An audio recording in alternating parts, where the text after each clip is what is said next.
Alright, I never thought I'd be the guy writing one of these posts, but here I am. I don't even know where to start, but I need to get this out of my system. I'm Tim, 34, an IT consultant, and I just landed a service contract that pretty much secures my financial future. I should be celebrating. My wife, Candace, everyone calls her Candy, should be celebrating with me. But instead, I've been losing sleep over something that feels like a bad dream I can't wake up from. This all started about 2 weeks ago when I got back from a late-night troubleshooting job. Candy was already in bed, and I was exhausted, so I just climbed in next to her. The next morning, she was in a rush to get ready for her yoga class, and I was just lazily lying in bed when I noticed her laundry pile on the chair. Normally, I wouldn't give it a second thought, but something caught my eye, something off. A weird stain on her underwear. At first, I tried to brush it off. Maybe it was just detergent residue or something. But my gut was telling me something was wrong. That little voice in my head wouldn't shut up. And once you start noticing things, it's like opening Pandora's box. You can't close it again. I started paying closer attention. Candy was always a bit of a social butterfly, but lately, she'd been different. More secretive. She'd started taking longer showers, keeping her phone on silent, and laughing at texts she wouldn't let me see. I even caught her quickly locking her screen when I walked by. When I asked about it, she just smiled and said it was just the girls talking nonsense. Then there was my boss, Jake Hudson. Jake and I had a decent relationship. He was never the friendliest guy, but we got along well enough. Lately, though, something had shifted. He started acting smug around me, throwing these little jabs that felt personal, like he was in on some joke I didn't know about. One day after a meeting, he clapped me on the shoulder and said, "Enjoy life, Tim. You never know what surprises are in store." He grinned in a way that made my skin crawl. I laughed it off at the time, but it stayed with me. It didn't take long for my suspicions to spiral.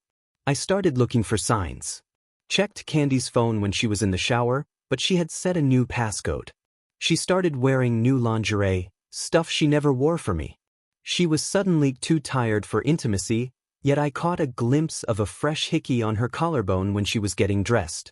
She claimed it was a skin reaction. Maybe I was going crazy. Maybe it was all in my head. But my gut wouldn't let it go. So, I did what any guy in my position would do. I decided to find out the truth for myself. First step? A private investigator. I had never done anything like this before, and it felt surreal even making the call. The guy, Mark, was all business. "You want confirmation, not assumptions," he told me. "I'll get you proof." And then, I installed a tracking app on Candy's phone. I felt like a scumbag, but if she was betraying me, I needed to know. The first few days, nothing. Just normal routes, yoga, lunch with friends, home. But then, last Friday, I got a notification. She was somewhere she shouldn't be. Jake Hudson's house. When I called her, my heart was pounding. I kept my voice casual. "Hey babe, what are you up to?" She hesitated, then said, "Oh, I picked up a last-minute shift waitressing at a party." A waitress? Candy had never worked as a waitress in her life. And that was the moment I knew. This wasn't just paranoia. It was real. And I was about to find out just how deep the betrayal went. After that phone call, I just sat there, staring at the screen, my mind racing. She was lying to me. I mean, I already suspected it, but hearing her say it so casually, like it was nothing, like I was some idiot who wouldn't put two and two together, it made my blood boil. A waitress? Really? I clenched my jaw, took a deep breath, and told myself to stay calm. I wasn't going to confront her. Not yet. I needed proof. So, I waited.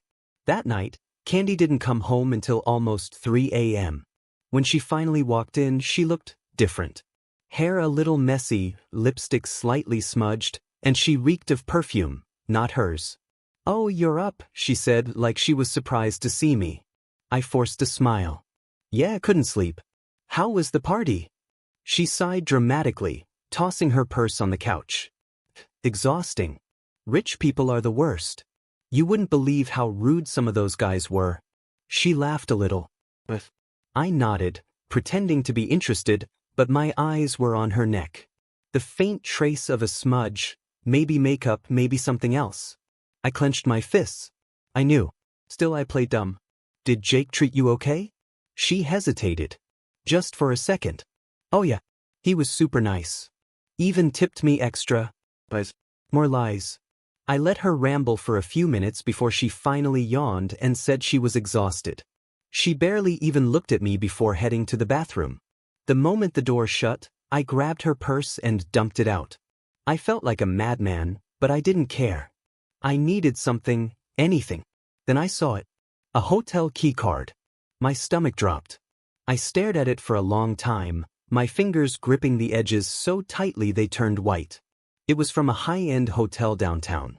One of those places with $500 a night rooms. A waitress at a party, huh? I shoved everything back into her purse and sat there, my mind racing. When she finally came out of the bathroom, she barely glanced at me before slipping under the covers. "Night, babe," she mumbled, already turning away from me. I didn't say anything. I just lay there, staring at the ceiling, listening to her breathe. And that was the moment something inside me snapped. I wasn't just hurt anymore. I was angry. The woman lying next to me, the woman I'd built my life with, was cheating on me. And she thought I was too blind to see it. Well, she was about to find out just how wrong she was. The next morning, I woke up before Candy. I just sat there for a minute watching her sleep, wondering how long she had been lying to me. How many times had she come home to our bed after being with someone else? I felt sick. I got up quietly, grabbed my phone, and checked the tracking app. Her entire night was logged. She had spent hours at Jake's house, then left around 1 a.m., and guess where she went before coming home? That hotel. I took a screenshot and sent it to Mark, the private investigator. He had been trailing her for the past few days, but this was the first big lead. Me? Check this place out. See if she was there alone. Mark, on it. I'll pull security footage if I can. I clenched my jaw, staring at Candy as she stirred slightly in bed. I wanted to shake her awake, shove the hotel key in her face, and demand the truth. But I forced myself to stay calm. I needed more. By the time she finally woke up, I had already made breakfast, something I never do. I needed to throw her off. She stretched and smiled. Wow, breakfast? What's the occasion? I shrugged. Just felt like doing something nice. She walked over and kissed my cheek like everything was normal. You're the best, babe. I gritted my teeth. We ate in silence for a bit before I casually asked, "So, how was the party? You make good tips?" She perked up immediately, launching into this long, rehearsed story about how she spilled a drink on some rich guy's jacket, how one of the guests kept flirting with her, how exhausting it was. I just nodded, playing along. Then I asked, "Where'd you go after? You got home pretty late?" Candy froze. Just for a second. Barely noticeable. Then she forced a laugh. "Oh, I went out for a few drinks with the other waitresses. Just unwinding." "Unwinding, huh?" I smiled. "Oh yeah? Where at?" She hesitated again. "Some bar downtown. I don't even remember the name. But wish you would have texted me. I would have come picked you up." "Oh, I didn't want to bother you," she said, waving it off. "It was nothing special." I just smiled and nodded. "Yeah, no worries." But my blood was boiling. The first slip-up. That afternoon, Mark sent me a message. "Mark, got something. Call me." I stepped outside and dialed. "The hotel?" I asked the second he picked up. "Oh, she was there all right," Mark said. "But she wasn't alone." My stomach tightened. "Who?" He sighed. "Jake Hudson." I swear, I almost crushed my phone in my hand. My boss. I don't even know why I was surprised. I had felt it in my gut from the beginning. "Tell me you got proof," I said through gritted teeth. "Oh, I got plenty," Mark replied. Security footage. A time-stamped check-in under his name. Even got a waitress confirming they had drinks together at the hotel bar before heading up to his room. I closed my eyes. Candy wasn't just cheating on me. She was sleeping with my boss. My hands were shaking, but I forced myself to stay calm. "Keep digging. I want everything." "Will do," Mark said. "You sure you don't want to confront her yet?" I was sure. I wasn't going to just catch her. I was going to destroy her. And Jake? He had no idea what was coming. The rage sat in my chest like a ticking time bomb.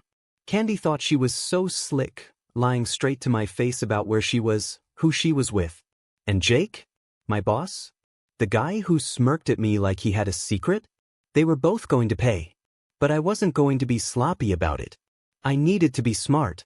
So, I kept playing the role of the clueless husband.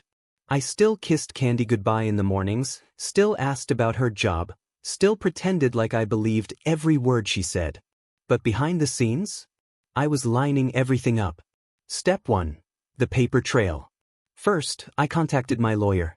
Not because I was ready to file for divorce just yet, but because I wanted to make sure I wouldn't get screwed over when I did. I laid everything out: Candy's cheating, the PI's findings, Jake's involvement. My lawyer told me to start gathering evidence of all our financials, assets, anything Candy might try to get her hands on. So I did. Bank statements, credit card logs, even Candy's personal spending. And guess what? She had been spending my money on her little rendezvous with Jake. Hotel bookings, expensive lingerie, fancy dinners at places we'd never been to together. Every transaction felt like another knife in my back. But I didn't react. Not yet. Step 2, the final proof. I needed undeniable proof. Something so solid that Candy couldn't lie her way out of it. So, I upgraded my surveillance. The tracking app was good, but I needed eyes and ears. I installed a small hidden camera in the living room, another in the bedroom. If she brought Jake here, I wanted everything on record. Then, I placed a voice recorder in her car. By the end of the week, I had enough to ruin her. Videos of her on the phone with Jake, giggling like a teenager, saying she missed him. Audio of her talking to a friend about how she had never been with someone like Jake before. And the worst part?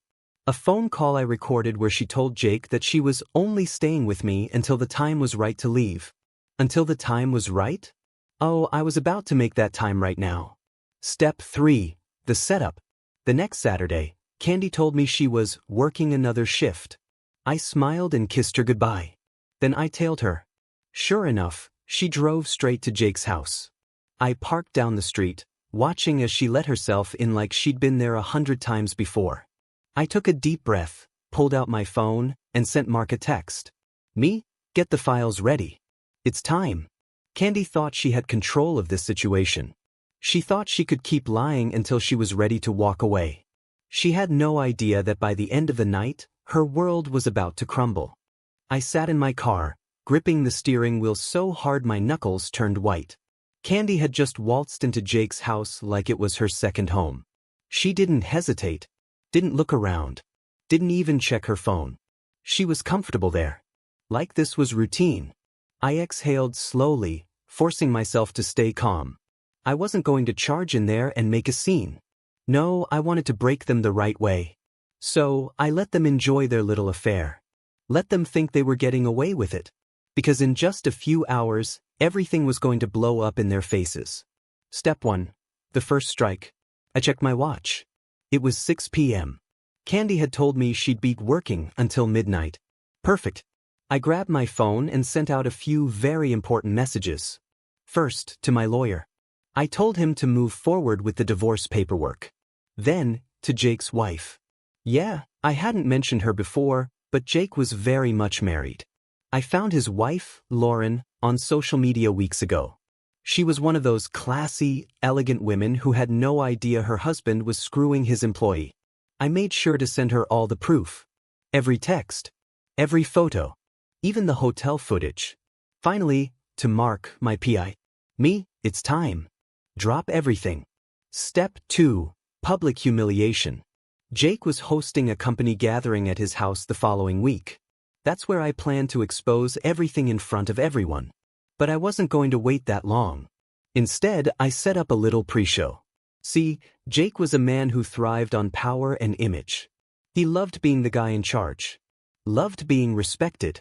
So, what better way to ruin him than to make sure his entire company knew what kind of man he really was? That's why, earlier that week, I had scheduled a mass email, one set to go out automatically at exactly 8 p.m. An email with attachments. Attachments of Candy and Jake together. And it wasn't just going to one person. It was going to the entire company. Step 3. The confrontation. By 9 p.m., my phone was blowing up. Texts, missed calls, emails. Even my lawyer messaged me saying, "You really went all out." I smiled. I started driving toward Jake's house. By the time I got there, the party was over. Not Jake's party, the one inside. Candy's car was still parked in the driveway. Lights were on. And then, the front door burst open.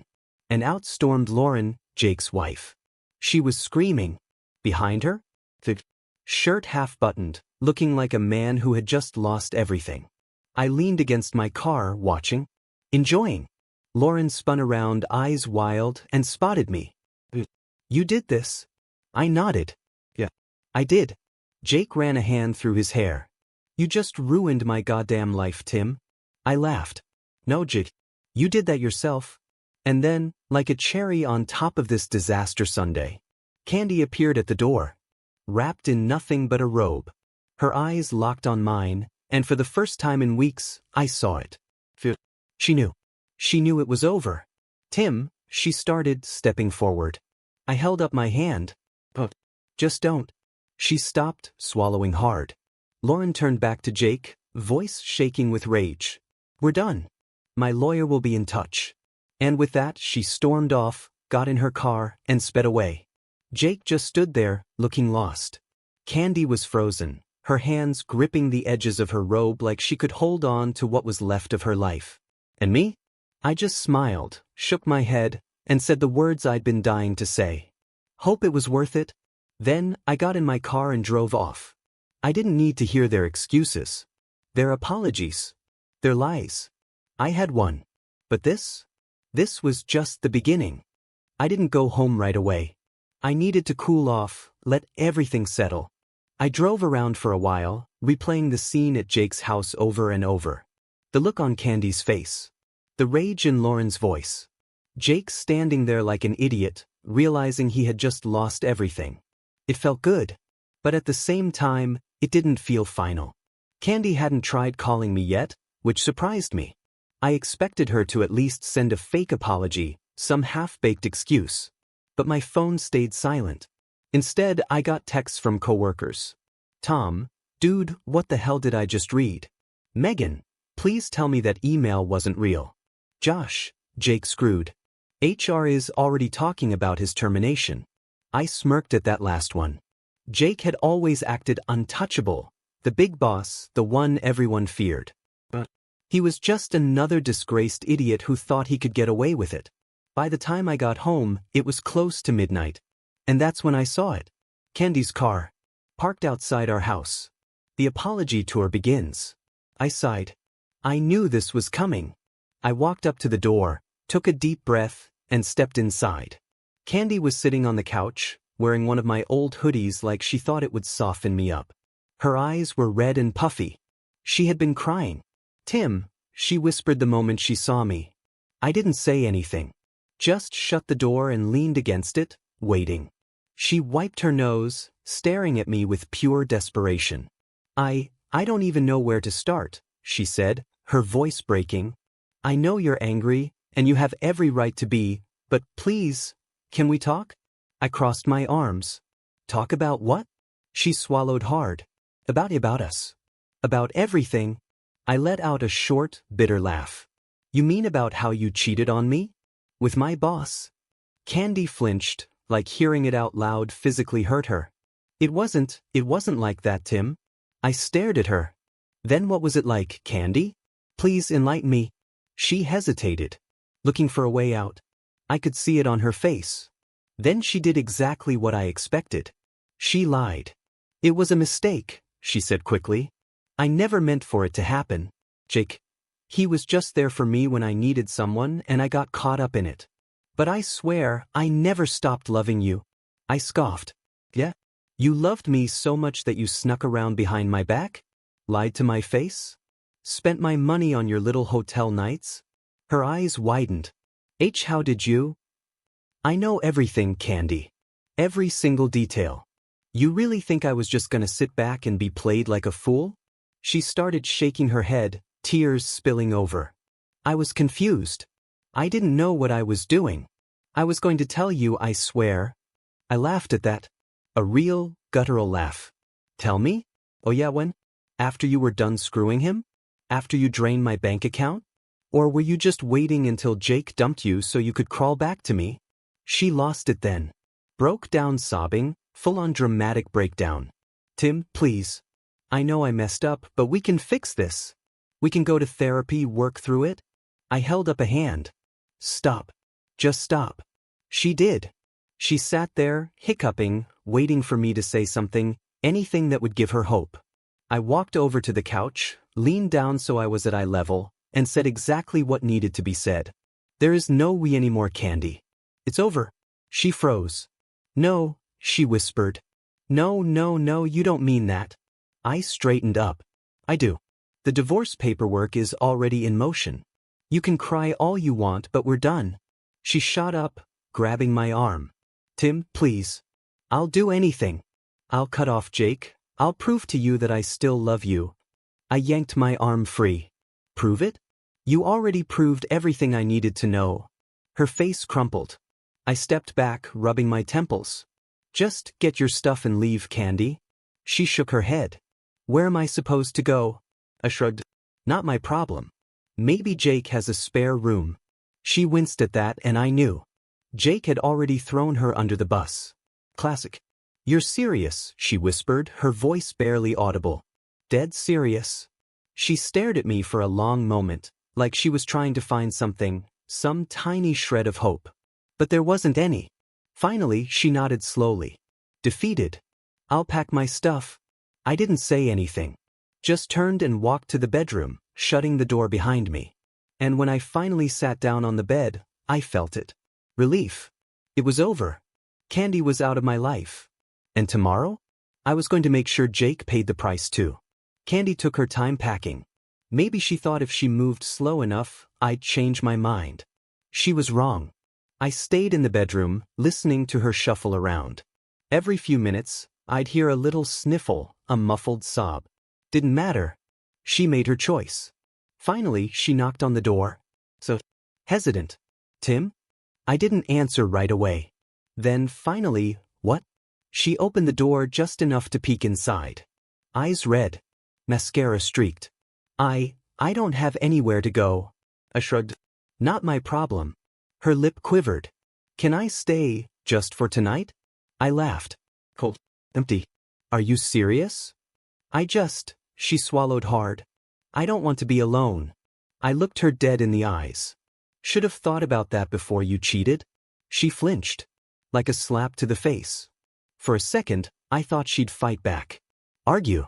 But instead, she nodded. Okay, she whispered. Then she turned and walked out the door. I didn't watch her go. I just waited for the sound of her car disappearing into the night. Then, finally, I let out a breath. One down. One to go. The next morning, I woke up feeling lighter. Candy was gone. Now it was time for Jake. I checked my phone, pure chaos. My inbox was flooded with messages from coworkers. Tom, Jake didn't show up to work today. HR is losing it. Megan, dude. He's done. Everyone's talking about the email. Josh, bosses are having an emergency meeting. You really ended him, huh? I smirked. By noon, I got confirmation Jake was fired. No warning. No severance. Just gone. And the best part? Lauren, his wife, had already started divorce proceedings. Jake lost his job. His marriage. His reputation. I imagined him sitting in his big, empty house, realizing he had destroyed his own life. All for a fling with Candy. And for the first time in weeks, I felt something real. With Jake out of the picture, I expected things to settle down. I was wrong. That evening, I got a text from a new number. Unknown, we need to talk. Please don't. Candy. I ignored it. A few minutes later, another one. Unknown, I don't know where to go. Jake won't even answer me. I laughed. Figures. Jake had thrown her away the second he lost everything. And now? She wanted me to save her? Not happening. I blocked the number. For the first time in a long time, I was truly done. The next day, Candy showed up at my door. Big mistake. I opened it just enough to see her standing there, shivering in the cold. Please. I crossed my arms. What do you want, Candy? Her lips trembled. I have nowhere else to go. I tilted my head. Not my problem. Tears welled up in her eyes. Jake, he won't talk to me. He said I ruined his life. I smirked. Sounds about right. She reached for my hand. Tim, I was stupid. I miss you. I stepped back. Stop. Just stop. She froze. I shook my head. You don't miss me, Candy. You miss having a safety net? Her face crumpled. I slammed the door. And just like that, she was gone. For good. I thought that was the end of it. But the next morning, I found a letter slipped under my door. Candy's handwriting. I almost tossed it without reading. Almost. I know you hate me. I don't blame you. I ruined everything and I have to live with that. I just wanted to say I'm sorry. Not to get you back. Not to make excuses. Just sorry. I lost you. I lost everything. And I deserve it. I won't bother you again. I promise. Goodbye. Candy ***. I stared at the letter for a long time. Then, without a second thought, I ripped it up. The past was done. I was finally free. After tearing up Candy's letter, I sat there for a while, just staring at the pieces scattered across the table. Not out of regret. Not out of sadness. Just realization. This was really over. For weeks, I had been consumed by anger, betrayal, and revenge. Every move I made was about exposing the truth, making sure they both paid for what they did to me. And they did. Candy was alone and desperate. Jake was jobless, divorced, and humiliated. I had gotten exactly what I wanted. So why did I still feel so empty? Cutting ties for good. A few days later, I started clearing out the house. Everything that reminded me of Candy? Gone. Her clothes, which she hadn't even tried to come back for. Packed up and dropped off at Goodwill. Pictures of us together? Deleted, burned, erased from existence.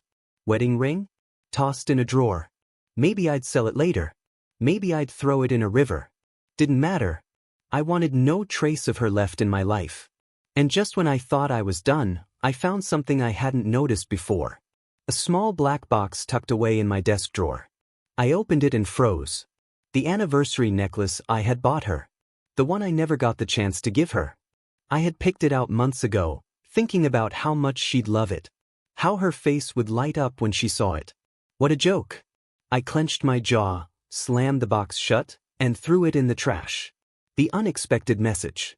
That night, as I sat in my now candy-free house, my phone buzzed with a message.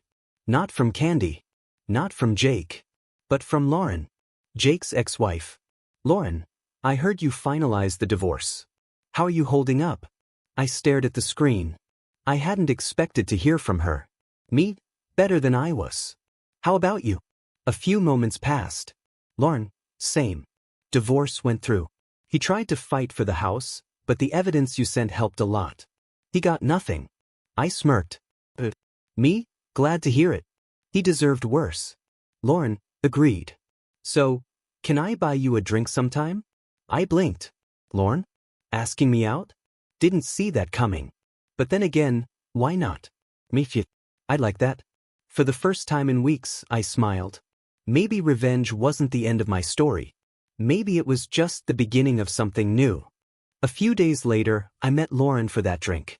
We picked a quiet bar, somewhere neither of us had been before. Fresh start, clean slate. When I walked in, she was already there, sitting at the corner booth, a glass of red wine in front of her. She looked up, met my eyes, and for a moment, we just stared at each other. We both knew what the other had been through. Same betrayal, same pain. And yet, there was no bitterness in her expression. Just understanding. I slid into the seat across from her. Hey. She smiled. Hey. For the first few minutes, we danced around the obvious. Small talk. Work, life, the weather. But eventually, Lauren leaned back in her seat, swirling her wine, and said, So, how do we move on from this? I let out a breath, running a hand through my hair. Honestly? I don't know. She nodded, taking a sip. Me neither. Silence stretched between us, but it wasn't uncomfortable. It was nice. Then she smirked. Well, I know one way. How about we make a toast? To finally being free from those cheating idiots?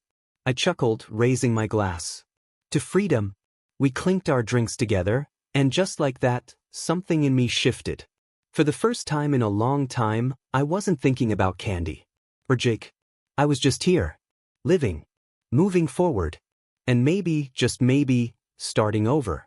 I thought that drink with Lauren would be the start of something new, something fresh. But life had one last surprise waiting for me. A week later, just as I was settling into my new normal, I heard a knock at my door. Not again. I sighed, already knowing who it was. Sure enough, when I opened it, Candy stood there. She looked different. Tired. Hollow. Her once perfect hair was messy, and she wasn't wearing makeup. She looked like she had finally hit rock bottom. I crossed my arms. What do you want? She swallowed hard. Can I come in? I laughed. Cold. Empty. Not a chance. Her eyes welled up. Tim, please. Just 5 minutes. I leaned against the doorframe. Fine. 5 minutes. She nodded and took a shaky breath. I wanted to say I'm sorry. For everything. I lost you, I lost Jake, and now I don't even know who I am anymore. I tilted my head. You don't know who you are? Or you just don't like who you became? She flinched. For the first time, I saw real regret in her eyes. Not just guilt for getting caught. Real regret for what she did. But it didn't matter. I had already healed without her. You made your choice, Candy, I said, voice calm. Now you have to live with it. Tears streamed down her face. I don't deserve forgiveness, do I? I shook my head. No. You don't. She let out a shaky breath, nodding. Okay. Then, without another word, she turned and walked away. I watched her go. No anger. No pain. Just closure. And damn, it felt good. After Candy walked away, I stood there for a moment, just watching her disappear. No sadness. No regret. Just peace. I shut the door, locked it, and let out a deep breath. It was finally over. The betrayal, the anger, the obsession with revenge, it had all run its course. And now, I was free. A fresh start. I spent the next few weeks rebuilding my life. I focused on my work, pouring my energy into new projects. I went out more, reconnecting with friends I had neglected. I even took up boxing, channeling all that leftover frustration into something productive. And Lauren? We kept talking. She wasn't a rebound, and I wasn't hers. We were just two people who understood each other. Maybe something more would happen. Maybe not. For the first time in a long time, I wasn't rushing anything. The final message. One night as I was settling into bed, my phone buzzed. Unknown number, I really am sorry, Tim. I hope one day you'll be happy. Candy. I stared at the message for a few seconds. Then I did exactly what I should have done from the start. Blocked the number. No response. No last words. Just silence. And with that, I moved on.